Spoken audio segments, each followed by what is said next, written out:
Yağışlı günün kıssası. Şıvır şıvır yağış yağdı bu seher. Yağda kalıp geçen bahar aydınını. Duydum damzaların tolğunsun sıyınlap. Yalnızca senin keşmin bulup aydın. Yine de yağar yağış, seni yatladı ya gelmeyen damcasını mehrin gözleyen.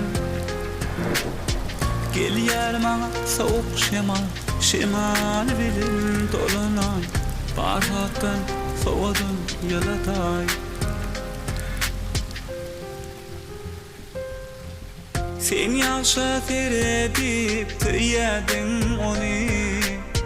Men olsa seyredip sana süyerdim seni. Nire alıp gittin ıkbal sevgili dildarımı. Yatlayan yine de görürsüm gelyer seni. Yok unuttum o sevgim geçen o. Enizlerim karışan mıydım için o. Yine de yağar yağış, seni yatla diyar gelmeyen damcasını mehrin gözleyen.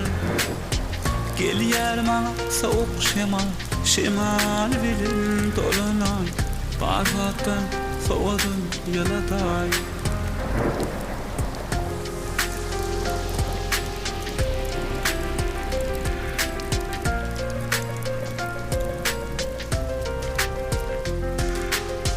Yağış yağıp gözlerimin yaşını yuyan.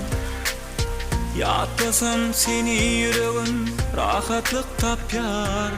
Yağsana yağış yine de yatlat sevgilimi. İzle mehrin duyup geçen güllerimi. Yok unuttum o sevgim geçen o. Enizlerim karışan mıydım için o. Yine de yağar yağış, seni yatla diyar gelmeyen damcasını mehrin gözleyen.